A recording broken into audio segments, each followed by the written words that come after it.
वज़ीर आला पंजाब मरियम नवाज दफ्तर से वापसी पर अचानक जौहर टाउन मॉडल बाजार पहुंच गईं।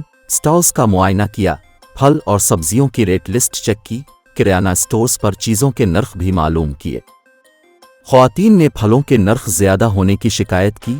वज़ीर आला ने ख़वातीन से बातचीत की और उनके साथ आए बच्चों को प्यार किया।